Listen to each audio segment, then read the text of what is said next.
Hi everyone, welcome to big investors secret series. ఈ series ని మనం ఒక చిన్న క్వశ్చన్ తో స్టార్ట్ చేద్దాం. రాధాకృష్ణ దమాని, రాకేష్ జుంజున్వాలా, విజయ్ కేడియా, డాలీ ఖన్నా ఇలా పెద్ద పెద్ద ఇన్వెస్టర్స్ గురించి, వాళ్ళ యొక్క పోర్ట్ఫోలియో అనాలిసిస్ గురించి మీరు చాలా వీడియోస్ చూసుంటారు. అండ్ ప్రతి వీడియోలో వాళ్ళు ఎలా అనాలిసిస్ చేస్తారు అని అడిగినప్పుడు యూజువల్ గా వాళ్ళు ఆ కంపెనీస్ యొక్క యాన్యువల్ రిపోర్ట్స్ చదువుతారు, ఆ కంపెనీస్ కి వెళ్తారు, ఫ్యాక్టరీస్ కి వెళ్తారు, మేనేజ్మెంట్ ని కలుస్తారు, వాల్యుయేషన్స్ చేసి వన్స్ డిసైడ్ అయిన తర్వాత ఆ స్టాక్స్ ని కొని చాలా ఇయర్స్ పాటు పేషెన్సీతో హోల్డ్ చేస్తూ ఉంటారు. అందుకనే వాళ్ళు అంత పెద్ద ఇన్వెస్టర్స్ అయ్యారు అని వినుంటారు. సరే, ఒక 1-2 ఇయర్స్ నుంచి ఎవరైతే యూట్యూబ్ చూస్తున్నారో వాళ్ళందరికీ కూడా ఈ విషయాలు తెలుసు. అందుకని దమాని కానీ జుంజున్వాలా కానీ కొన్న షేర్స్ ని మనం కూడా కొనాలి అని అనుకుంటూ ఉంటారు. కానీ మిమ్మల్ని ఒక హానెస్ట్ క్వశ్చన్ అడుగుతాను. మీరు కూడా రాధాకృష్ణ దమాని లాగా ఒక కంపెనీ మేనేజ్మెంట్ కి కాల్ చేసి దాని యొక్క డీటెయిల్స్ కనుక్కోగలుగుతారా? లేదా ఫ్యాక్టరీ విజిట్స్ చేయగలుగుతారా? చేయలేరు కదా, నేను కూడా చేయలేను. మరి ఈ పెద్ద ఇన్వెస్టర్స్ అందరూ చేసే ప్రాసెస్ ని మనం ఇప్పుడు తెలుసుకొని మాత్రం మనకేం ఉపయోగం? జనరల్ గా ఈ బిగ్ ఇన్వెస్టర్స్ ని ఫాలో అయ్యేటప్పుడు మనం కొన్ని విషయాల్ని ఈజీగా కాపీ చేయగలుగుతాం, అలాగే కొన్ని విషయాల్ని అస్సలు కాపీ చేయలేం. ఈ రెండిటి మధ్యలో డిఫరెన్స్ తెలిసినప్పుడే ఒక బిగినర్ ఇన్వెస్టర్ స్మార్ట్ ఇన్వెస్టర్ లాగా మారగలుగుతారు. సో మన సిరీస్ 1 యొక్క టాపిక్ లోకి వెళ్ళిపోదాం. ఇప్పుడు నేను చెప్పబోయేది చాలా ఇంపార్టెంట్ పాయింట్. ఈ ఒక్క పాయింట్ గనక మీకు అర్థమైంది అని అంటే ఈ వీడియో మొత్తం మీకు ఈజీగా అర్థమైపోతుంది. బిగ్ ఇన్వెస్టర్స్ చేసే ప్రాసెస్ ని మనం 2 బకెట్స్ గా డివైడ్ చేద్దాం. ఫస్ట్ బకెట్ లో మనం కాపీ చేయలేని విషయాలు ఏంటి అనేది చూద్దాం. మనం బిగ్ ఇన్వెస్టర్స్ లాగా ఫ్యాక్టరీ విజిట్స్ కి వెళ్ళలేము, మేనేజ్మెంట్ కి డైరెక్ట్ గా కాల్ చేసి మాట్లాడలేము, ఒక కంపెనీలో 1% వాటా కొనాలన్నా కూడా కోట్ల రూపాయలు ఇన్వెస్ట్ చేయాలి. అంత పెద్ద అమౌంట్ మనం ఇన్వెస్ట్ చేయలేము. అండ్ ఒక స్టాక్ ని సెలెక్ట్ చేయడానికి అనలిస్ట్ టీమ్ ని హైర్ చేసుకోలేము. ఇవి మీరు కానీ నేను కానీ ఒక కామన్ ఇన్వెస్టర్ లెవెల్లో చేయలేము. ఇది యాక్చువల్ గా ట్రూత్, మనం ఒప్పుకొని తీరాల్సిందే. వేరే సెకండ్ బకెట్ లో మనం ఈజీగా చేయగలిగే విషయాలు ఏంటి అనేది తెలుసుకుందాం. ఫస్ట్, ఒక కంపెనీ యొక్క యాన్యువల్ రిపోర్ట్స్ ని చదవడం, తర్వాత కంపెనీ యొక్క నెంబర్స్ పెరుగుతున్నాయా తగ్గుతున్నాయా అని అర్థం చేసుకోవడం, ఆ కంపెనీ యొక్క ప్రమోటర్ హానెస్టీని తెలుసుకోవడం, అండ్ అలాగే ఈ బిగ్ ఇన్వెస్టర్స్ ఏ స్టాక్స్ లో పెడుతున్నారు అనే విషయాన్ని కలెక్ట్ చేయడం. ఈ 4 విషయాల్ని మనం చాలా ఈజీగా చేయొచ్చు. ఈ వీడియోలో నేను చెప్పబోయే ట్రిక్ ఏంటంటే, బిగ్ ఇన్వెస్టర్స్ ని కాపీ చేయడం అంటే వాళ్ళు ఎక్కడెక్కడ ఇన్వెస్ట్ చేస్తున్నారో ఎగ్జాక్ట్ గా అక్కడే ఇన్వెస్ట్ చేయడం కాకుండా వాళ్ళ థింకింగ్ ప్రాసెస్ ని, వాళ్ళు అనాలిసిస్ చేసే మెథడ్ ని కాపీ చేయబోతున్నాం. అయితే ఈవెన్ నేను సెకండ్ బకెట్ లో డిస్కస్ చేసిన పాయింట్స్, యాన్యువల్ రిపోర్ట్స్ చదవాలి, కంపెనీ నెంబర్స్ అర్థం చేసుకోవాలి, ప్రమోటర్ యొక్క హానెస్టీ తెలుసుకోవాలి, ఈ 3 విషయాలు చెప్పడానికి చాలా ఈజీగా ఉన్నాయి, కానీ ప్రాక్టికల్ గా అప్లై చేయడం చాలా కష్టం కదా అని అనుకుంటున్నారేమో. అయితే ఒకప్పుడు ఇది నిజంగా కష్టమే. కొన్ని రోజుల పాటు యాన్యువల్ రిపోర్ట్స్ చదివితే, కాన్ కాల్స్ ని జాగ్రత్తగా అనలైజ్ చేస్తే, లేదా క్రెడిట్ రిపోర్ట్స్ ని చదివితే, ఇలాంటప్పుడు మాత్రమే మనకు ఈ విషయాలు అర్థమయ్యేవి. కానీ ఇప్పుడు ఏ హెల్ప్ తో మనం కొన్ని నిమిషాల్లోనే ఈ డేటా మొత్తాన్ని అనలైజ్ చేయొచ్చు, అది కూడా కంప్లీట్లీ ఫ్రీగా. అయితే ఇప్పుడు ఒకసారి చెప్పండి, మీరు ఎప్పుడైనా ఈ బిగ్ ఇన్వెస్టర్స్ గురించి వీడియోస్ చూసి వీళ్ళ దగ్గర చాలా డబ్బులు ఉన్నాయి కాబట్టి వీళ్ళు ఈజీగా ఫ్యాక్టరీస్ ని అప్రోచ్ అవ్వగలుగుతున్నారు, మేనేజ్మెంట్ తో మాట్లాడగలుగుతున్నారు, వాళ్ళకి పాసిబుల్ అయింది కానీ నాకు ప్రాక్టికల్ గా కుదరదు అని అనుకున్నారా? ఒకవేళ మీరు ఇలా ఆలోచించుంటే కింద కమెంట్ సెక్షన్ లో ఎస్ అని మెసేజ్ చేయండి. ఒకవేళ మీకు ఇలాంటి ఆలోచన రాకపోయినా కూడా దాని గురించి చెప్పండి. ఈ సిరీస్ ఎండ్కి వచ్చేసరికి మీ యొక్క ఒపీనియన్ మారుతుందేమో చూద్దాం. అయితే మన లాంటి వాళ్ళందరికీ కూడా ఫస్ట్ బకెట్ ఎప్పుడైతే చూస్తామో ఆబ్వియస్ గా ఒక గిల్టీ ఫీలింగ్ ఉంటుంది.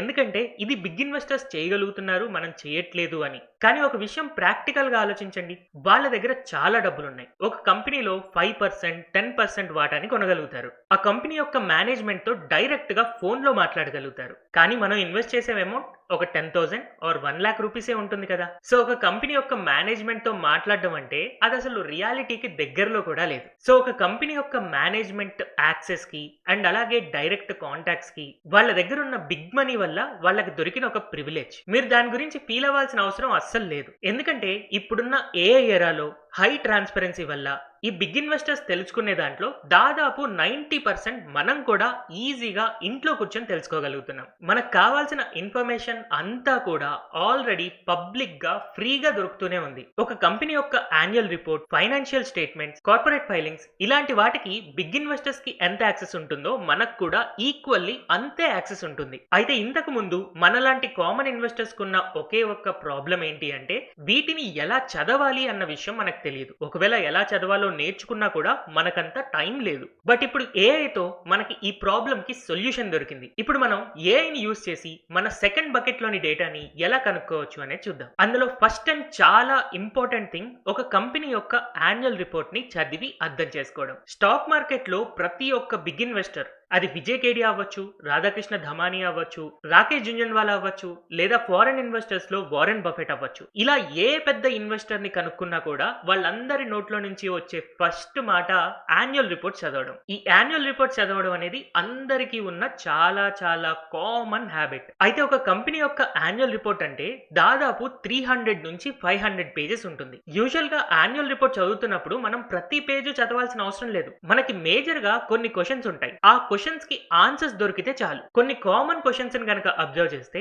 ఆ కంపెనీ యొక్క ప్రాఫిట్ మార్జిన్స్ ఇంప్రూవ్ అవుతున్నాయా, క్యాపెక్స్ ప్లాన్స్ ఎలా ఉన్నాయి, ఆ కంపెనీ యొక్క డెట్ లెవెల్స్ పెరుగుతున్నాయా తగ్గుతున్నాయా, సెక్టర్ ఓవర్ వ్యూ తో పోలిస్తే ఆ పర్టికులర్ స్టాక్ యొక్క పర్ఫార్మెన్స్ ఎలా ఉంది, ఇలా కొన్ని ఇంపార్టెంట్ క్వశ్చన్స్ గనక ఆన్సర్స్ దొరికితే సరిపోతుంది. యాక్చువల్ గా ఇది బిగ్ ఇన్వెస్టర్స్ కోసం ఒక పెద్ద అనాలిసిస్ టీమ్ చేసే పని, కానీ ఇప్పుడు ఏఐ మన కోసం ఆ పని చేసి పెడుతుంది. సెకండ్ పాయింట్ లో ఆ కంపెనీ యొక్క నెంబర్స్ ఎలా పెరుగుతున్నాయి అనేది చూడాలి. ఆ నెంబర్స్ అనేది కంపెనీ యొక్క రెవెన్యూ అవ్వచ్చు, ప్రాఫిట్స్ అవ్వచ్చు, డెట్ అవ్వచ్చు, బిజినెస్ ఎక్స్పాన్షన్ ప్లాన్స్ అవ్వచ్చు, వాటి యొక్క గ్రోత్ ని అబ్జర్వ్ చేయాలి. అయితే నేను ఈ పాయింట్ చెప్పగానే మీరు ఒకటి ఆలోచించవచ్చు, ఈ కంపెనీ యొక్క రెవెన్యూ, ప్రాఫిట్, డెట్ ఇవన్నీ screener.in లోనో లేకపోతే మనీ కంట్రోల్ లోనో ఈజీగా దొరికేస్తాయి కదా, మరి దీనికోసం యాన్యువల్ రిపోర్ట్స్ ఎందుకు చూడాలి? ఇలా గనక మీరు ఆలోచిస్తున్నారు అంటే మీరు ఎగ్జాక్ట్లీ రైట్ డైరెక్షన్ లో ఉన్నారు. ఎందుకంటే ఒక కంపెనీ యొక్క రెవెన్యూ పెరుగుతుంటే మనకు సరిపోదు. ఆ రెవెన్యూ ఆ కంపెనీ యొక్క వాల్యూమ్స్ వల్ల పెరుగుతుందా, లేకపోతే ప్రైస్ ఇంక్రీజ్ వల్ల పెరుగుతుందా? ఒక కంపెనీ యొక్క ప్రాఫిట్ పెరుగుతుంటే హై ప్రాఫిట్ మార్జిన్ ప్రొడక్ట్స్ ని అమ్మడం వల్ల పెరుగుతుందా, లేదా లో ప్రాఫిట్ మార్జిన్ ప్రొడక్ట్స్ ని అమ్మడం వల్ల పెరుగుతుందా? ఇలాంటి విషయాలు మనకు తెలియాలి. అయితే ఈ ఇన్ఫర్మేషన్ మనకి ఏ మనీ కంట్రోల్.com లో దొరకదు, ఏ screener.in లో దొరకదు. కేవలం యాన్యువల్ రిపోర్ట్స్ లోను, కాన్ఫరెన్స్ కాల్స్ లోనే ఉంటుంది. సో ఈ నెంబర్స్ డేటాని మీరు తెలుసుకోవడానికి మీకు జస్ట్ ఒక ల్యాప్టాప్ ఉంటే చాలు. నెక్స్ట్ థర్డ్ పాయింట్ లో మనం ఒక ప్రమోటర్ యొక్క హానెస్టీని తెలుసుకోవాలి. ఒకవేళ ఒక కంపెనీ యొక్క ప్రమోటర్ తన షేర్స్ ని అమ్మేస్తున్నాడా, లేదా ఏమైనా ప్లెడ్జింగ్ చేశాడా, అండ్ అలాగే కంపెనీ యొక్క కాన్ కాల్స్ లో ఇన్వెస్టర్స్ అడిగే క్వశ్చన్స్ కి మేనేజ్మెంట్ ఎలా ఆన్సర్ చేస్తుంది, ఇలాంటి విషయాల్ని మనం ఏఐ ద్వారా కాన్ కాల్స్ యొక్క డేటాని స్టడీ చేసినప్పుడు, యాన్యువల్ రిపోర్ట్స్ ని స్టడీ చేసినప్పుడు ఈజీగా అర్థమైపోతుంది. ఇలాంటి డేటా మనకి 10 years బ్యాక్ కూడా దొరికేది, కానీ ఒకే ఒక్క ప్రాబ్లం ఏంటంటే దాన్ని చదవడానికి మనకి టైం లేదు. ఇప్పుడు జస్ట్ ఒక కంపెనీకి నేను 5 minutes టైం పెడితే చాలు ఈ డేటా అంతా మనం తెలుసుకోవచ్చు. And finally fourth point, actual గా ఇది చాలా ఇంపార్టెంట్ పాయింట్. మనకి బిగ్ ఇన్వెస్టర్స్ ఏ స్టాక్స్ లో ఇన్వెస్ట్ చేస్తున్నారో గనక తెలిస్తే వాళ్ళు ఏదైతే మనకంటే ఎక్స్ట్రాగా చేస్తున్నారో, అంటే ఆ కంపెనీ యొక్క మేనేజ్మెంట్ తో మాట్లాడడం, వాళ్ళ యొక్క ఫ్యాక్టరీస్ కి వెళ్ళి విజిట్ చేయడం, ఇలా మనకంటే ఎక్స్ట్రాగా ఏదైతే చేస్తున్నారో అలా చేయడం ద్వారా వాళ్ళు ఏ షేర్స్ లో ఇన్వెస్ట్ చేస్తున్నారు అనే డేటా మనకి ఈజీగానే దొరుకుతుంది. ఆ డేటాని యూటిలైజ్ చేసుకుని మనం మన సెల్ఫ్ నాలెడ్జ్ తో అందులో నుంచి స్టాక్స్ ని పిక్ చేసుకోవచ్చు. ఈ డేటా కూడా మనం కంప్లీట్ గా ఫ్రీగా చూడొచ్చు. సో ఈ బిగ్ ఇన్వెస్టర్స్ సీక్రెట్ సిరీస్ లో యాన్యువల్ రిపోర్ట్స్ నుంచి, కాన్ కాల్స్ నుంచి, క్రెడిట్ రేటింగ్స్ నుంచి, బిగ్ ఇన్వెస్టర్స్ ఆల్రెడీ ఇన్వెస్ట్ చేసిన స్టాక్స్ లో ఫండమెంటల్ గా గ్రో అవుతూ మనకి అర్థమయ్యే బిజినెస్ ని ఎలా సెలెక్ట్ చేసుకోవాలి అనేది నేను నెక్స్ట్ వీడియోస్ లో నేర్పిస్తాను. యాక్చువల్ గా రేపటి రోజున మనం ఒక బిగ్ ఇన్వెస్టర్ అవ్వాలి అని అంటే మనం చాలా మనీతో ఇన్వెస్ట్ చేయాల్సిన అవసరం లేదు, చాలా నాలెడ్జ్ తో ఇన్వెస్ట్ చేయాలి. ఆ నాలెడ్జ్ నే నేను మీతో షేర్ చేసుకోవడానికి ట్రై చేస్తాను. ఇప్పుడు స్టార్టింగ్ లో నేను అడిగిన క్వశ్చన్ గుర్తుందా? నాకు ఇలాంటి విషయాలు పాసిబుల్ కాదు, ఫ్యాక్టరీని చూడలేను, మేనేజ్మెంట్ తో మాట్లాడలేను, కాబట్టి నేను ఏ స్టాక్ కొనాలో డిసైడ్ అవ్వలేను. ఈ థాట్ ఇంకా మీ మైండ్ లో ఉందా? లేదా ఏఐని వాడుతూ మనం కూడా యాన్యువల్ రిపోర్ట్ స్టడీ చేయొచ్చు, కాన్ కాల్స్ చదవచ్చు, కార్పొరేట్ ఫైలింగ్స్ చదవచ్చు అని కాన్ఫిడెంట్ గా ఉన్నారా? మీరేమనుకుంటున్నారు అనేది కింద కమెంట్ సెక్షన్ లో చెప్పండి. నెక్స్ట్ వీడియోస్ లో మనం step by step annual reports నుంచి, కాన్ కాల్స్ నుంచి, కార్పొరేట్ ఫైలింగ్స్ నుంచి మనకు కావాల్సిన డేటాని ఎలా ఎక్స్ట్రాక్ట్ చేసుకోవచ్చు అనేది చూద్దాం. ఈ వీడియో సిరీస్ మీకు ఇన్ఫర్మేటివ్ గా ఉంటుంది అని అనుకుంటే తెలుగు స్టాక్ ఛానల్ ని లైక్ చేయడం, షేర్ చేయడం అండ్ సబ్స్క్రైబ్ చేయడం మర్చిపోవద్దు. అండ్ అలాగే బెల్ ఐకాన్ ని క్లిక్ చేయడం వల్ల మీకు నెక్స్ట్ వీడియోస్ మిస్ అవ్వకుండా ఉంటాయి. Thank you everyone for watching this video. మనం నెక్స్ట్ వీడియోలో ఇంకా డీటెయిల్ గా తెలుసుకుందాం.